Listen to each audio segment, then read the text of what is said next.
تبرك دا التواري مي كم يعني مشاركة كم ده مشاركة جدابة روشندن أو جي مشاركة طيبة السر عمير إلكتروني وموبايل زيريكي كو هذا ایک جم بشن او کارن سرکین جیانا روزانه اما اوش دست بینان موبایل کزیرش بوی کو چندین کارن خواهم به موبایل بکنم سانجی هف برکیان امشن بشن پیش برکیا کمپانیان بوم دست بینان زیرکتر موبایل زیرکش بوی کو بخنا و بازار دو خلقی که مفایجه وان موبایل وار بگید دیاره اتنا هذا پیشبرکی گزیده السروی چنده بوه چندی که امزان اتنها هرما کردستانی کمپانیا هربت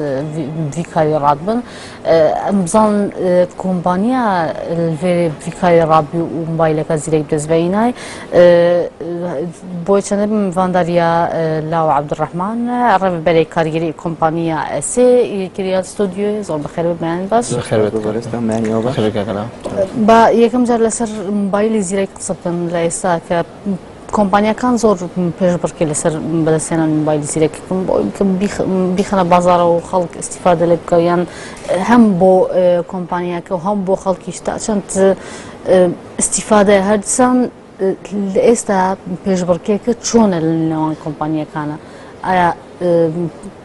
کاری زور اکربوی موبایلی که زیرک بدسوین موبایلی که کردی زیرک مثلا بدسوین یان پیشبرکی که چونه او خص بلین ل اداره کمپانی کن زیاتر قصر سر کن زیاتر رون کنه ولی سلام بابت بله بالنسبة برهميناني موبايل هوشمند كان ياخذ موبايل سيرك كان يستاهل لجيهان أو كهومان أقدارين جورتين بيش بركة لبواري بازرجاني وأبوري دا لسر أتوانم بلن موبايل هوشمند كان وبواري إلكترونية كدهاتي زور زوري تي اتش للان كومبانيا بناو بانكاني جيانو اما شوكو كومبانيا اسيل كردستان هول مان داو بچين ريزي كومبانيا بناو بانكاني جيانو بو او ما بستش موبايل جي هوشمندي زيرك مان برهم هنا كاتوانم بلم لا استي او دا كبلين اتواني تشي برچي موبايل هوشمندكاني شركه بناو بانكاني جيان كات بچ ريغي اتواني تايبن من ديكي تشي يعني فرق كي تشي لقال موبايل كاني تر با زياده روم بله فرقكي اتوانم بلم جورة فرقي بالنسبة إما وكومباني أسئلة نرخكياتي لأمره لو بار سياسي لو بار سياسي وأبوري كلا كردستان تيكوتو أمره ببارشي أبوري زور سختات يبر أمين إما لو بار ده هول من ده كمترين نرق لسر أمريكي برسترين كواليتي ياخد برترين لمواصفات نرخكي زور كمهرزاني لسر دانين بكومالك تايبد مندي جواز وياخد بكومالك تايبد مندي برزو طيب عندي كان تشين با أمريكا تازة ياخد أمريكا أو أجر با زيادة الرومبت أو أمريكاتي بله أو أمريكا برهم هاتوا ناوكي Q5 أسي Q5 موبايلك هوشمندا بوردكي لولاتي تايوان برهم هاتوا كأتوان بلن تايواني شكل لولاتانی که باشترین دیزاینەکەی یاخود شێوازی دروستکردنەکەی تایبەتی هەموو شتێکی تایبەتە بە خۆتان دیزاین و ناوەکەی و مارکەکەی تایبەتە بە خۆمان بڵێ جیاوازی چیە لەگەڵ بۆ نمونە هەمان مۆبایلی زیرەک لە بەرامبەردا بۆ وەکو سامسۆنگ یاوەکو نۆکیا یاوەکو ئایفۆن هەنچ فەرقێکی هەیە لەگەڵەوانە فرقك إيوه أما موبايلك ماركة كردية يعني أتوان سيستمك همان سيستمك لسر سامسونج إيش فيك لسر HTC إيش فيك لسر هم موبايل أندرويد كان إيش فيك أندرويد يعني بله سيستمك أندرويد فيرجني 5.1 بسيستم بلاتفورم إيش كا سيستمك أندرويد لولي بوبا یەکێک لە تایبەت من باشەکانی ئەم مۆبایلە ئەوەیە فینگەر پرنتە داخل بوون بۆ بەرنامەکانی تۆ ئەتوانی لە ڕێگەی بەسمەوە داخل بیت هەموو بەرنامەکانی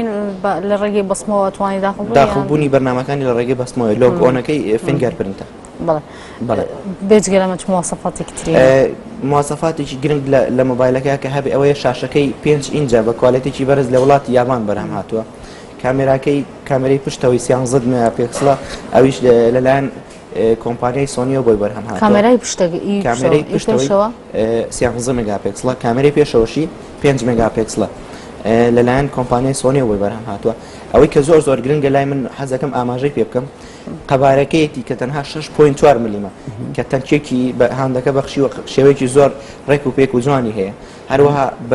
بەرزی هاندەکە تەنها 14 سانتیمە پانەکەشی تەنها 7 سانتیمە ئەمە لەم بۆ کوردستان شتێکی تازەیە کە کۆمپانیایکی کوردی مارکەیەکی کوردی بەو ئامێر بەو شێوەزە بەرهەم بێنێ لەگەڵ ئاو نازام جامەکە و ئەوانە چۆن چونکە زیاتر خەڵک احتیمام بم شتەشەیە ئێستا بەتایبەت کە ئەگەر موبایل کەوتە ئاوی تێچێت تێ ناچێت بەنسبەت ئەوە بەڵێ ئاوی تێچێ ئەمە وەتەرپروف نییە بۆ توانای بەرگەگرتنی بەهێزی چۆنا بەهێزیەکەی تا ڕادێکی زۆر باش کەوتن و ئەوانە شکڵنی بڵێ وەک ئاماژەم پێکرد شاشەکەی لەلایەن یابانەوە بەرەهماتەوە بۆیە ئەتوانە بڵێن کوالەتێکی زۆر بەرزی هەیە باشەوەی کە باسی کرد بۆچی تاوەکو وێستان بابەتە زۆرتر ڕوون نەبوو لای خەڵک ینی بۆچی کۆمپانیای سێنەی توانیوە ڕکلامی زۆر باش بۆ بەرەمەکانی خۆی بکە تاوەکو ینی هاوڵاتێکی لە کوردستان لە دەرەوە تێبگا کامە بەرهەمێکە هی کۆمەڵک خەڵکە کە خەڵکی کوردستانە بۆ ئەمەتان نەگەیاندەوە بڵێ ئەمە پێشتر چەند بەرهەمێکی ترمان هەبوو بەڵام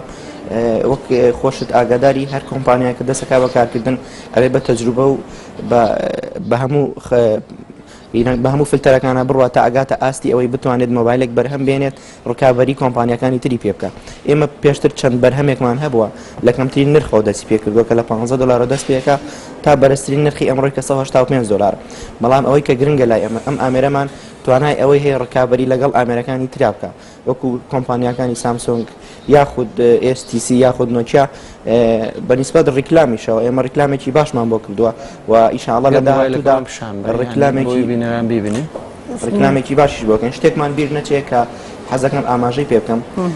لە دوای بەرهەمهێنانی ئامێرەکە من لە چەندین وڵاتەوە پەیوەندیم پێوەکراوە لە وڵاتی ئەڵمانیاوە دوێنێ پەیوەندیم پێوەکرا بۆ بەدەستهێنانی ئامێرەکە کە کۆمپانیایەکی ئەوروپی بوو بۆ بەدەستخستنی ئەمریکا بۆ بڵاوکردنەوەی لە ئەوروپا ویستم ئەو پرسیارە بکەم کە ئەم ئەمەیرە تەنیا بۆ کوردستانە یان بۆ دەرەوەشە و نرخەکەشی ئەگەر بزانن بڵێ ئەم ئامێرە وەک ئاماژەم پێدا بۆ کوردستان و بۆ سەرجەم وڵاتانی جیهانەوە کە ئاگادارین ئەگەر ئامێرێک بۆ کوردستان دروست بکرێ ئەبێ ئەنلۆک بێ کە ئەنلۆک بوو لە تەواوی جیهان ئەم ئامێرە ئیش دەکات